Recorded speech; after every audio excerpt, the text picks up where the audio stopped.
You guys, I am so thrilled and honored to have my friend and the amazing Beth Malone here today. It's going to be so much fun. We are going to talk about all the things. So I just want to dive in. So Beth, I know like you were born in Nebraska and then moved to Colorado, and you We're starting at the beginning. At the beginning. No, because I want to get the origin story. So, I mean, I just want to, you know, for people that are aspiring to do this, and you've been such an inspiration to people on so many levels. You are, you know, of course, we're going to talk about all of the things that you do for not only our industry, but then, of course, for the LGBTQ, I can't say that fast, community. It's like one word. You have to say like LGBTQ. Yes. See, one word. there you go. It's one word. But anyway, you know, you went to Colorado, which first of all, we share the fact that we went to the same college and taught by the same criminal arrested. I am about 20 miles from that person at this very moment. I think he lives kind of close to where I am. No. Oh my God. Amazing. Well, I know. I have a bunch of stuff that I'm going to say to him if I ever run into him. If I have one. Oh, I'm always please record it. Please record it. Oh, you guys. You have to have it like in the holster. Yeah. Yeah, that's right. Got to have it ready. Anyway, so you were in Colorado, and then I happen to know I think your first taste at a role was playing Annie and Annie. Is that right? Oh my God. Yeah. Okay. And we have the footage. No, I'm just kidding. So with you, did you just still have like those actor nightmares where I have to go on as Annie, and it's like, but I'm this age, and yeah, I don't know it. But you know those. You know though, like put on the dress, get the dress on. I think I'd actually buy a ticket to watch that happen. I would too. 100%. Yeah. So anyway, so was it early on, like, was it your thing? You knew you wanted to be an artist like that, or was it your parents that saw that in you? Like, how did that start? This thing where, you know, and I feel like I share this with so many of us, you know, you just have this thing, you're sort of, it's like an itch you can't scratch, you know, it's like you're compelled to do it from a place that you don't have any real control over. You know, it's just like a deep want. I want to be in rehearsal. Like, I want to be in rehearsal more than anything. More than being on vacation with my family, more than going to watch a movie. I'd rather be rehearsing a movie. You know, it's just part of this, it's kind of like a neurotic, unanswered question, you know, that is just like always in my chest. And 100%. You know what I mean? It's like, it's a thing. Because I know your mom, too, was a professional country singer, right? You follow her on Facebook? Totes. Yeah. Okay. So was that something, is that like, I mean, it's just in your DNA. Like, is that something growing up with music? Obviously that was, I know that similar for, you know, story for me, my mother was not a professional country music singer. How I wish she was. Isn't she? She's not. No. But, so was that something was that kind of like a gateway for you? It was definitely like a life way that happened in our house. Like, there was always lyrics being learned. There was always Aquanet in the air and you know, sparkly clothes. And my mom going out the door with her guitar case, you know, and then coming back with her pockets overflowing with singles, you know, tips. Yeah. She was playing Waylon Jennings and Roy Rogers and all that kind of stuff. So yeah, she was and she still does. Like, if you follow my mom on Facebook, you'll just be like, oh my God, what is happening? But, you know, she definitely, you have to give it to her. Like, she knows who she is. She knows what she likes, and she does herself in such a pure way that her audience finds her. You know, so that's a lesson for all of us, actually. You know what I mean? Like, she doesn't try to be whatever. Well, I was going to say, she raised you like and you are that, exactly that, you know what I mean? Like you Yeah. are 100% empowered to be anything and everything that you are at all times. And I think that's Yeah. I think amazing. I learned that sort of later though. I think I learned it later, and it's like a learning thing that has happened. And I think it is kind of ubiquitous with us also as artists. If you stay in this long enough, you start to learn to listen to yourself more and trust your gut more, and follow like that vein of gold more. Sometimes when you tap into something, you're like you're in it, and you're like, you know, you're in it, you can feel it. Yep. And then as you get more long in the tooth, you start to trust that more. You know, Right. you're like, this Right. is who I am. This is exactly what I bring. And this is what I want to say, and all that stuff. You know, as you get older, you start recognizing it when it goes off earlier, you know, Yeah. instead of kind of like fumbling your way blindly through rehearsal until like you get in front of an audience, which is the way I used to do it. You know, I Right. used to be like, I'm just going to need an audience because I don't know what this is until I hear, you know, but now I can kind of like backward, I can rewind that process a little bit more. I think it's easier on everybody. Well, because yeah, you've now had enough time to know what works and what doesn't work for you as an artist, Yeah. which, you know, obviously life, you know, that's the gift of getting older and more experience and all of that. But it No, doesn't mean you don't search for new ways and take risks and stuff. I think it means that you do that more because you're yes. more stretched out, so you feel like you can stretch out even further and be safe. Yes. So it's not like you just go, I know what my bag of tricks are, I know what my strengths are. It's more like I know how to Well, it's yes, and you're like, yeah, I know what that is, but now what's next? And you have yeah. the confidence and faith in yourself to be able to do that, which is so Like I know powerful. how to fail epically without letting it hurt my heart as much. Yep. You know what I mean? I know how to be really bad in front of people and let it mean that I'm not bad. You know But what I mean? and it's exactly that. I think it's such a powerful thing you just said, because I think that it's exactly that's what artists, that is such a crucial, that's how you get a Tony nomination, Beth Malone. It You is, know, yeah. I always say that in a room, like to people when we're doing a show, one of the first things I say to people is this room has to be full of failure. We have to be able to fail with each other, in front of each other, and support each other. And that's how you grow. And that's how you find the stuff that's so amazing and so powerful. That's So, how you find it. yeah, exactly right. So anyway, you and my sister always reminded me a lot of each other, not because you're gay, but because you, but Yeah. no, yes. But I was curious, like, were you like, I know my sister was like the little girl that was, you know, my mom was so excited. Oh my gosh, I finally had a little girl. She was the third child, and she stuffed her into dresses and pulled up the tights and was like, you know, you were my baby doll, essentially. Like, were you like, you know, because which will like kind of lead into later but I just want to know this tidbit now. Was that something like that? You know, as you grew older, you figured out, like, obviously as you grow older, you figure out who you are. That's not really what my question is. It's just more like, were you that little girl where you were like the dress wearing thing, or were you always like, was the tomboy in you like embraced? You know what I mean? Like It's funny from, because yeah. like my parents were sort of overwhelmed. They had 3 boys and then me. So by Mm, the time they got to me, they weren't like, I mean, I think there were expectations put on me as being the only girl and stuff for sure. And I think I was treated differently, and I was allowed to have more emotions and stuff mm-hmm. than my brothers, who weren't really allowed in my cowboy household. Like my dad didn't hug my brothers. He Oh didn't let wow. them sit on the lap and give them kisses. Like I see these dads with their sons just like loving them up and kissing on them. And I'm like, that's how you make great men. You know what I mean?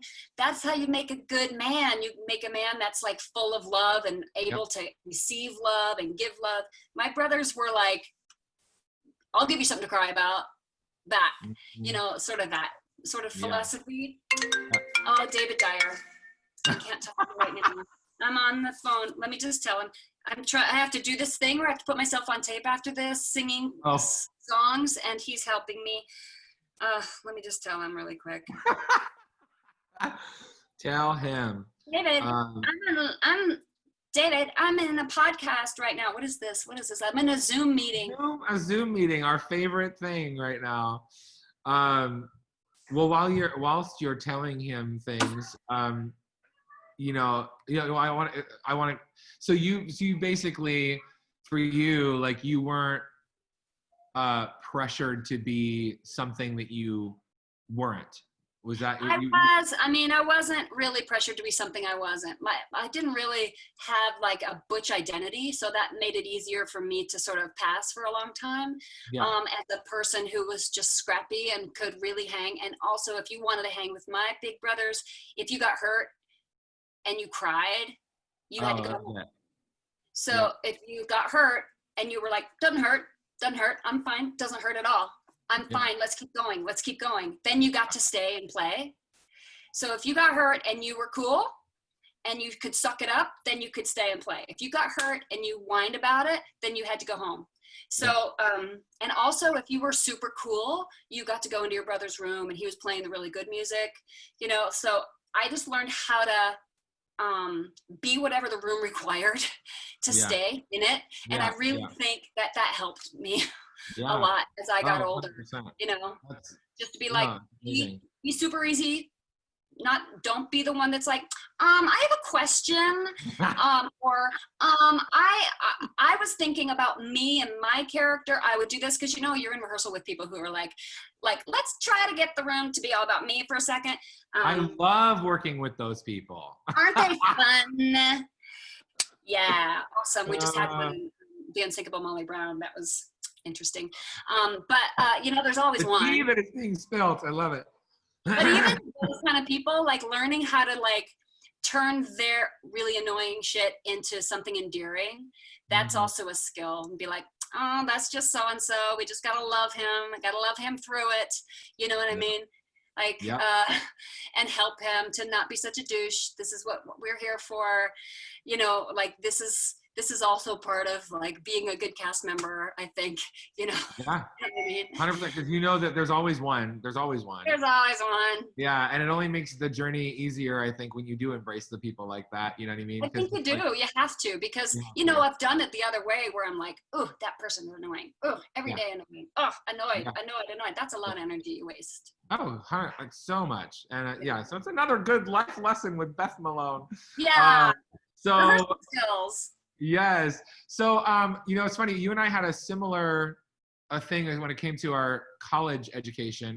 Of course, we went to the same college, but you went initially to college and left because you were working, and then you went back and you went to UNC, and then you went and got your master's at Irvine, which is where actually I initially became acquainted with you. I saw you do Ado Annie in Oklahoma, and we went back to see that show like 2 or 3 times for you, and it's Oklahoma, and we went literally that many times to see you. And then is it Danny McHale? Is that his name? His choreography was so good. It was so good. That production was beautiful, and it really kind of was it was before Susan Stroman's revival, and it was really that almost there was a really cool dream ballet. Yeah. Really there was like an ox and like a it was a horse and all that. It was really cool. I was proud of that. And it's funny, Heather Lee, do you know Heather Lee? Yeah. She's an actress in LA too, and so she and I didn't know each other yet either, and that's the first time she ever saw me, and she always goes like, remember that time when you were in Oklahoma? And it was so good. It was Robert Cohen directed it. Yeah. And he's actor, director. So he just really wanted to make good, solid scene work. It was so good. And it was so impactful. And as for me as an artist, that's why I went back. I was just it was, I think, in 2000 or something. Is that right? So around there? Yeah. And probably 99. Yeah, 99. I was just that's what it was. I was a senior in high school, and I was just like, I was like, it was so good. But anyway, that was not my question. My question is, how important was it for you? Because I also think about going back to school. I also left school because I was working, and I didn't look back. And it's not I always tell people when I'm teaching like a master class, I was like, that is not the typical way. It doesn't always work out for people, and every journey is different. But for you, how important was it for you that you went back to finish your education? Obviously enough that you did it, but do you think that that was For me personally, I was a person who really benefited from the training. I really did. I really grew. I really allowed it to just like break me down into little pieces, and allowed something I think that gets in people's way, like other people who I was in school with. I think ego gets in the way of like, no, don't tell me I'm not doing something right, because I don't like that feeling of being told, you know. So I was sort of the opposite. I was like, yeah, I suspected I wasn't doing things right the whole time. I always had the suspicion that I truly sucked, and now you're validating it.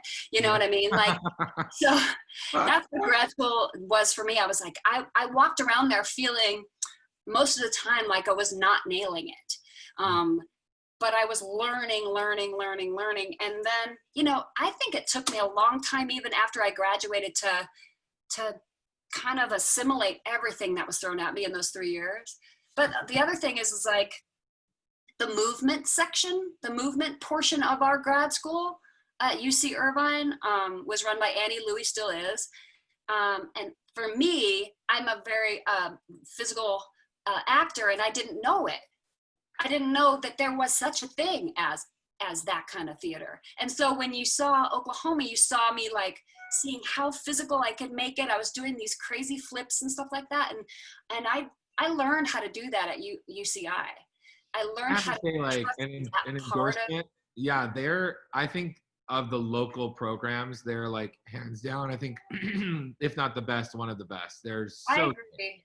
I mean, if you're open to that kind of training, if that's what you're into, if that's your strengths and stuff, because that's how I got Angels in America. I never would have gotten that if I hadn't had that contact improv training, because Angels was super physical and a huge part of the audition process, a huge part of it, like hours. Like the audition lasted a week. And every time I went in these hour-long sessions of like, now I'm training with the Juilliard voice coach for an hour. Now I'm working with these movement people for like hours. I first of all, I can't wait to talk about Angels, which we're gonna do in a bit. But I that's one of those things where I'm sure that process is what it is, because they're like, okay, do you got the stamina for what this show is? You know what I mean? Not only all the pieces, but I mean that's it. Like, you have to run the marathon. Yeah. Can you be a good team member? All the things they were trying to figure out. Can you handle text while flying in the air? Yeah. Can you handle just being pressured? Can you handle being terrified and pressured and stand up and last through this hour long where I'm going to grill you, where Marianne Elliott just like grills you on like Shakespeare vocal production and stuff like that. It was just like, I quit, but then you just don't. And then you just be like, I just want to be the last one standing. And I was. So, I mean, it was grueling. Oh my God. Yeah, really. Again, I can't wait to chat more about that show, but kind of then moving kind of backwards, but forwards. You moved to New York, right? Around like 21 years old or something like that. And you were there for a period of time before leaving. Like, your journey to Broadway, I think it's so important for young people to hear that you don't just move to New York out of school and book a Broadway show. Like, that happens for people, but it's like, there's many people. And it's like the journey and the persistence and when it is your time, it will happen if it's supposed to happen. But I just kind of wanted to hear like a little bit from you about that journey, and about like, you know, how you know what you felt like your trajectory is, and people that are thinking about moving to New York right after college, like what do they expect and what do they prepare themselves for, their hearts for, their spirits for, all that kind of stuff. Well, luckily right now there are tons of shows. Well, right now it's all broken and shit, so who knows. If it weren't right now, yeah. But like, there are so many shows with 20-somethings in them right now. So many shows that are going to tour. Like Prom, I think is going to tour. I'm not sure. Mean Girl. Mean Girls. Like, there are so many job opportunities for just out of college people. Sort of like what Mormon was for a while. Lots of people, like, there's always a tour that casts a lot of like 20 Fresh something. faces, yeah. So that can happen. And if that happens, that's great. But also if it does happen, I feel like it kind of stunts people, because you really get this feeling of, it's not a very realistic viewpoint of what your life as an actor is probably going to be like. Because when you're young and you're a commodity and you get really lucky out the gate, you can sort of sometimes go, wow, I'm super famous and I've got a lot of money and this is what my life's going to be like. And sometimes you can keep that ball in the air for like 10 years. You can stretch it out and be on the road, but then you start realizing, being on the road is really like a, it's definitely a paycheck, but that's pretty much all it is. You're not really, except for the skills you're gaining of doing an 8-show a week schedule, which you are learning something doing that for sure. And that is really good school. That's really good lesson if you let it be. But it's not good for your career. Being on the road's not good for your career. So you have to get in the city and you have to stay and you have to see how you can make stuff happen by staying. And that means a survival job most of the time. Right. I would say like tours are like cruise ships in a way, where it's like, it's good to, if you want to go save money and you want to like go and get make the relationship with the director or the choreographer or the whatever it is that can lead to future work. Like those are excellent ways to do that. But like you said, like it's being in the city for long periods of time, which I know my sister-in-law has done and made relationships from doing stuff at, encores or, whatever, to be able to, again, make relationships for future work. But yeah, I would agree with you. But that's, that's not to say that you can't make, I have friends who were on the road, with this or that, and that person is still hiring them to this day, because that dance captain is now choreographing, and like those are the relationships you meet when you're on the road and stuff like that. So, and they can last and help you throughout your entire career. So that's not to say that it's not valuable, but it's good to remember, like when you're doing it, the people who are around you are the people that you're gonna know the rest of your life. You know what I mean? Oh yeah. You do make those friendships and those work relationships too.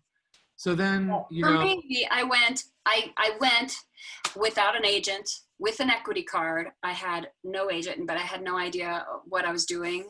And so I would go to these EPAs. At that time, you would look in backstage, the actual paper. Yeah. And you would go and you would wait online and you would get your number that you could come back later and sing 16 bars.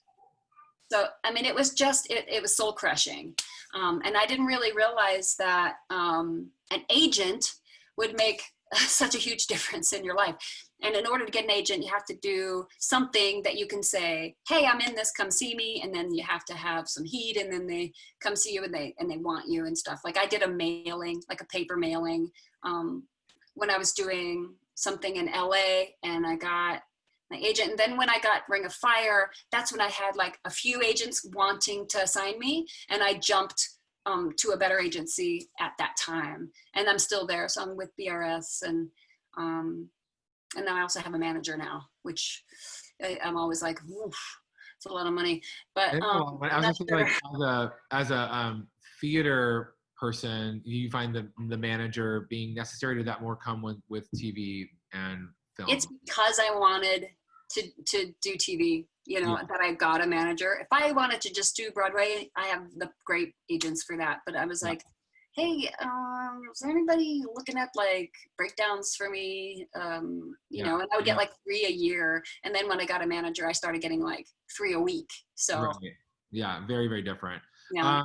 So yeah, Ring of Fire, which by the way was so good. I love that. I didn't get to see it on Broadway, but I saw the show at La Mirada when they did it. And I was not expecting to love it. And I freaking love that show. Oh, I love that. The music's amazing. Oh God, it's so good. And then you had obviously, Marvelous Wonderettes, you had like off-Broadway things and everything, but it really feels like everything obviously I think I would have assumed such a momentous moment. Right, actually, when we worked together was the beginnings, I think, of your process for Fun Home in 2000. I had done, I think, a lab or an off-Broadway, and I knew that I was going to go forward with it. And I knew, like, part of my job that year that I worked and did 9 to 5, I did 7 Brides, 9 to 5, Les Mis, all back to back to back, because I wanted to be learning shows I'd never done before. Right. I wanted to be in rehearsal where I was always behind, always having to do mental work, always having to catch up. Our show, our 9 to 5 was kick ass. It was so good. I say that all the time. I'm like, it was so the cast was so amazing. So good. Ruby Lewis and Cynthia and you. Yeah, so good. So good. Everybody was so good in it. And the dancing was so good. And the director was so good. Oh, hey. No. Yeah, it was just super good. So it was really good to do a show that I didn't know. I have to say, though, this is my like, you walked into rehearsal and I didn't realize, because you were really keeping it close to the vest until later. It wasn't until we were in the theater that you really told me.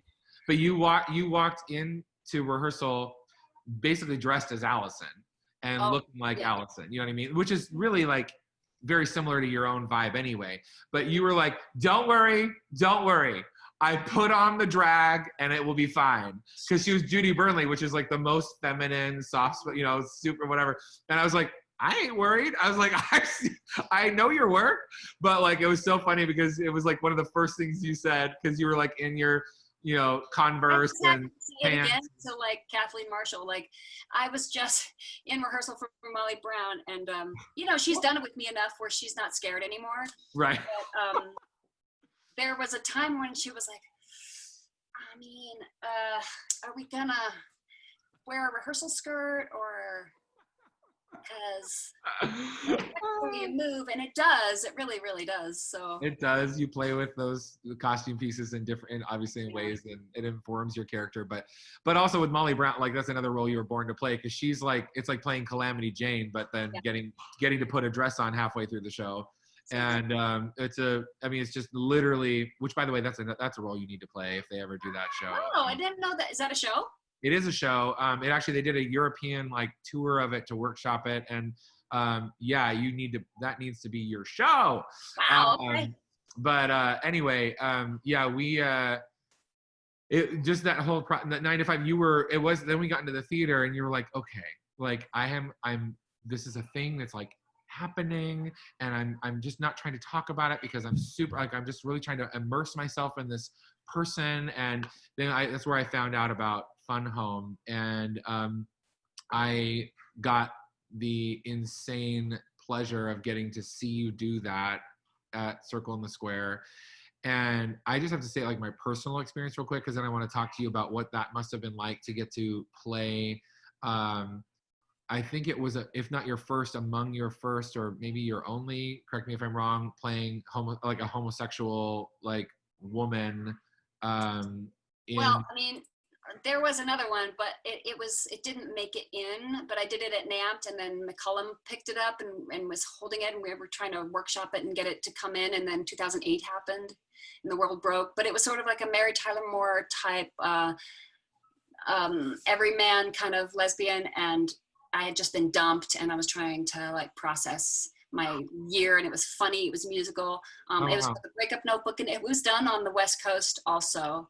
But I know we were doing that when Lisa Krohn saw me and said, "Hey, audition for a Fun Home." That's what I was doing. So I sat in that audience, not knowing anything, not knowing what to expect, other than watching you kind of go through. Like, I knew what Allison was going to be, in a sense, because I'd watched you kind of develop it in your own personal life. I mean, you were really, truly, like, living that part. And it obviously showed, you know, because you inhabited her in a way that was, like, freaky. It was just amazing. But I was in the audience, and what a cast, what a gift you guys had to be in a cast like that. And a gift for all of us. But I was sitting next to this elderly couple and with their daughter, and I was making these assumptions based on of things you're hearing because they're sitting next to you, and they all were sobbing. And of course I was crying, but I was like watching almost like two different shows happening. I was watching this family go through this really cathartic, almost like healing process of them like embracing their daughter. And then I watched, I was going through it because I'm watching like my sister and my brother not get that with our parents. And it was an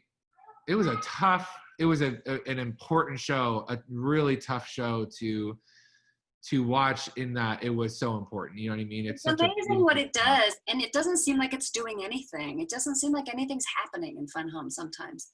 It just seems like this scene happens and it's like, huh, meh. And then this scene happens and you're like, huh, okay. Then it just like slowly the heat turns up just a little bit and the vice starts to kind of squeeze just a little bit and you're like, I'm uncomfortable. And then then by the end you're just like, oh yeah. It's the most amazing show. The way it trusts people's intelligence and their emotional intelligence. Oh my gosh, yes. It just like feeds information out just a little bit at a time. And so you're kind of going, pick that up and you're like, now I know this. I know this about that person. Okay. Now I know this about that person. Okay.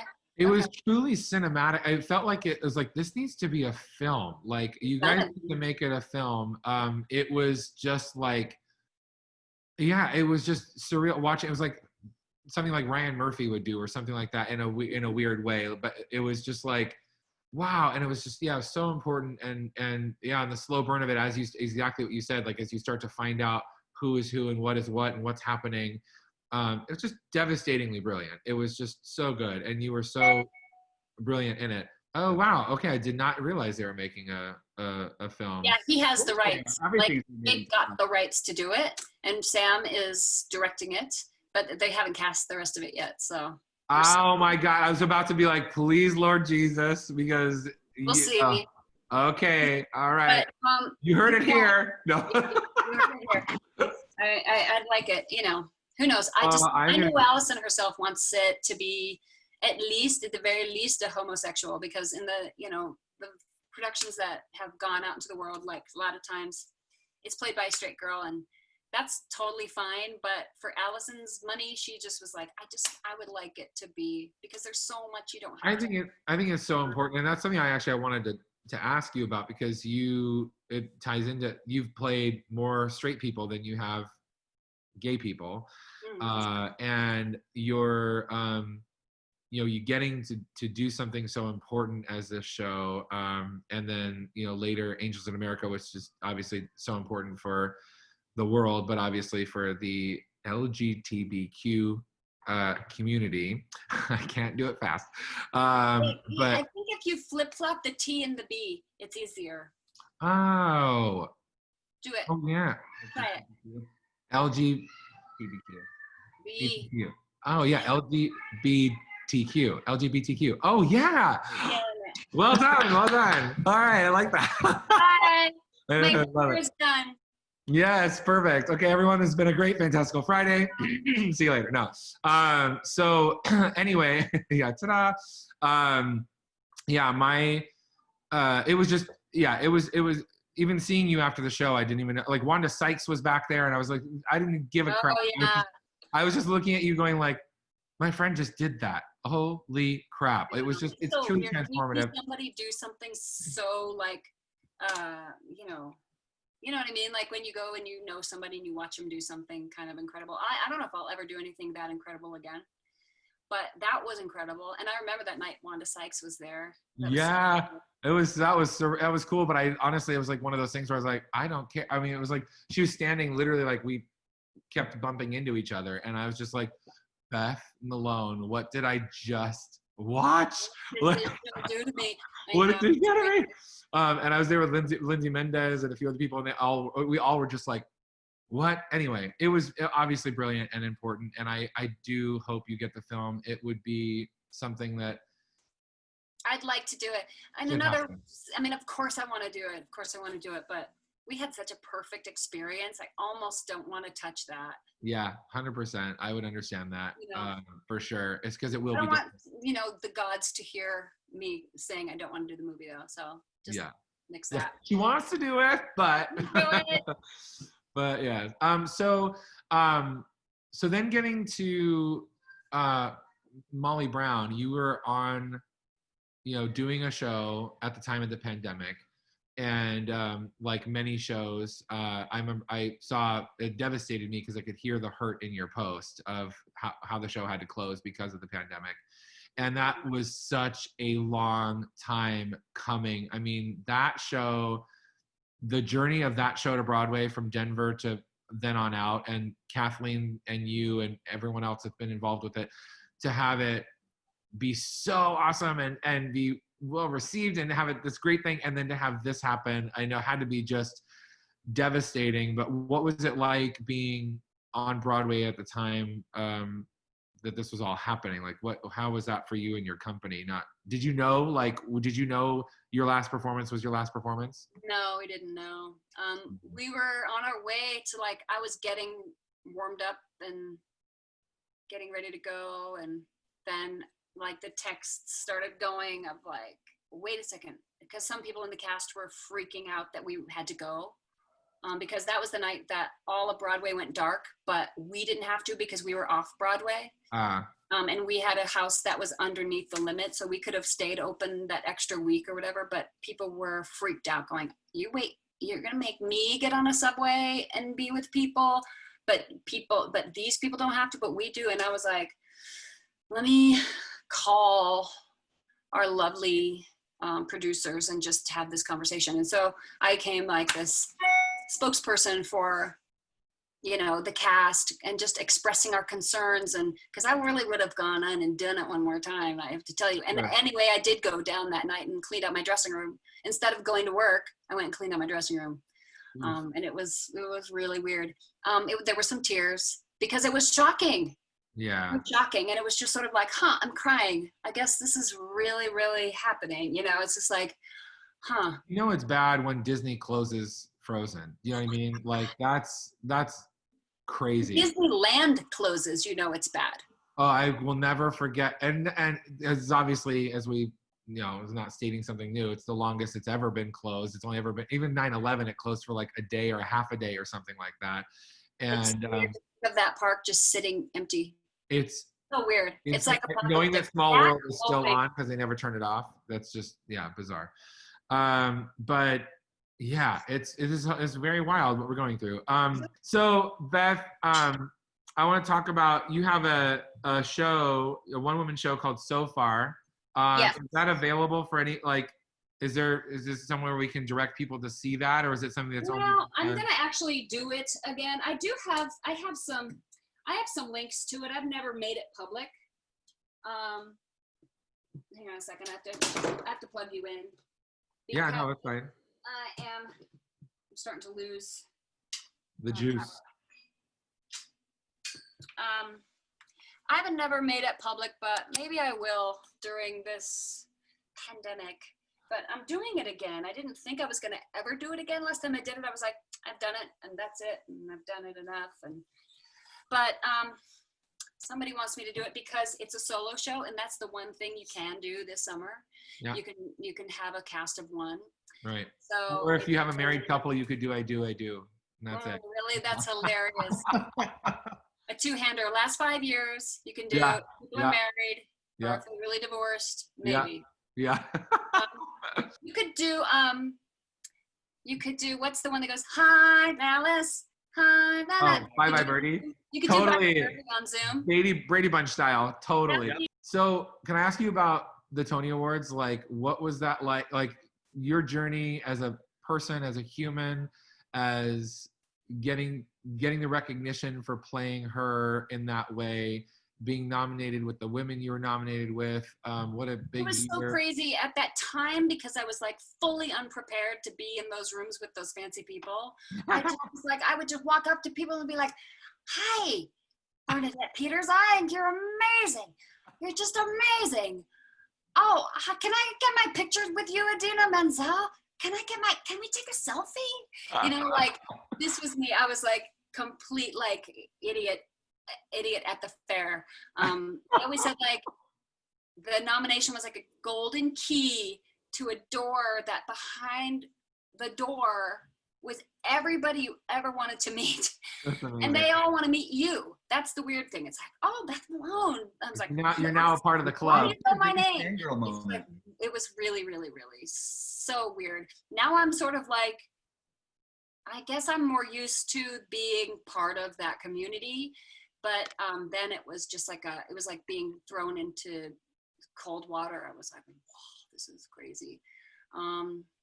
You know, and so now this season we're nominated for a whole bunch of things, and I would have been going to all these fun like awards luncheons and and nothing is happening. I really feel bad. For me, I feel bad for Lauren Patton this year because it was going to be her year, you know, to go through the whole thing that I got to do, and I was just so looking forward to like having her experience all of that. She's my buddy, and I was like, just wait till you get to go to the You get to turn the key and open the door, and all those people will be there. I sat next to Sting and had lobster for breakfast. Oh, it was my like God. the weirdest thing, you know, like because you have to do a matinee, so sometimes they'll have to squeeze in like an awards luncheon thing before a matinee. So at one point we went and there was like cold lobster, and it was 10 in the morning, and I got sat next to Sting, and it was just like, this is my life.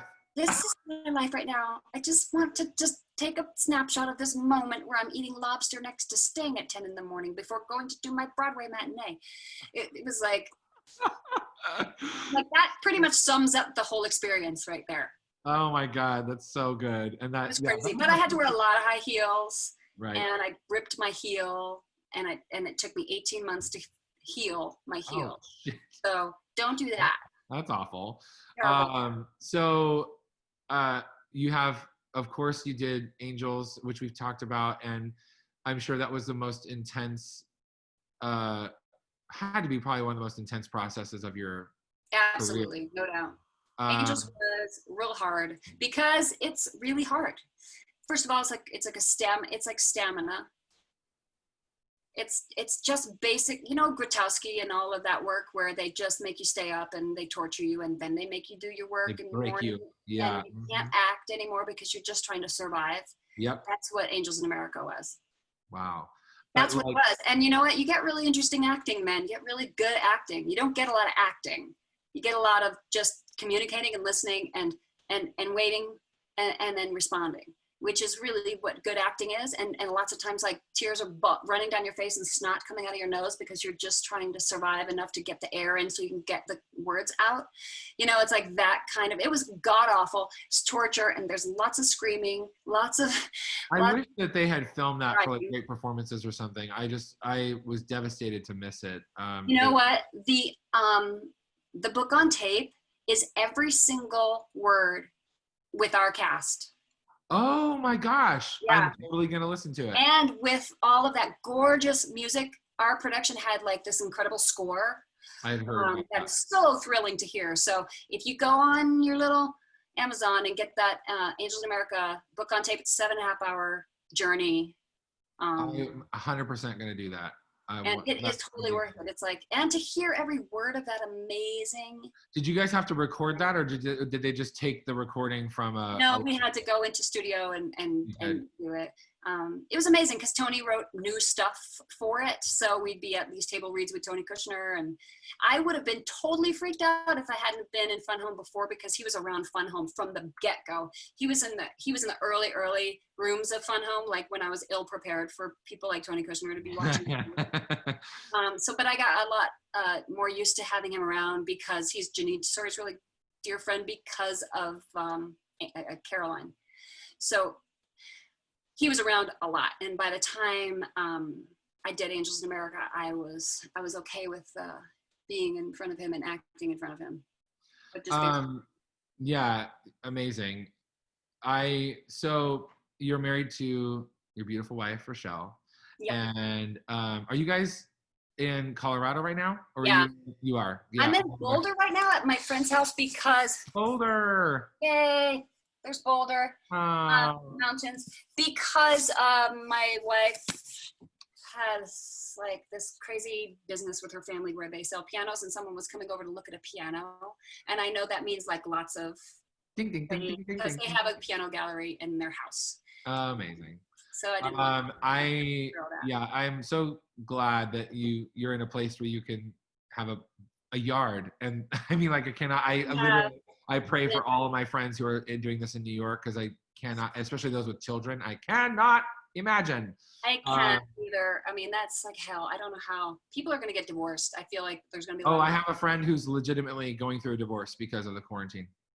No joke. I just found out last night. She's like, we're brutal. On a quiz. Yeah, it's not. People are literally, things are dying. Relationships are dying. Businesses are dying. People are dying. It's like, this is a really tough time. And so shows are dying. Businesses are dying. Yeah, it's insane. It's so crazy. But I want to say thank you, because I know that like people like yourself are being asked a lot right now to get on the Zoom and to donate. I actually have another one starting in 2 minutes. Yeah, so we're gonna get off, but like that's what I'm saying. Like that you're doing a whole lot right now, and so I just want to say thank you for all that you do for our community and for the LGBTQ community. And for being such an amazing activist, and for women, like just all the stuff that you're doing is so important, and we just want to thank you. Thank you. I miss LA so much. I miss all my friends. We watched Once Upon a Time in Hollywood last night, and they shot it like all, if you watch that movie, it's like that's this. Oh my God, they're in yes. Well, we miss you out here, and hopefully one day we'll get you back. Bye. Hey guys.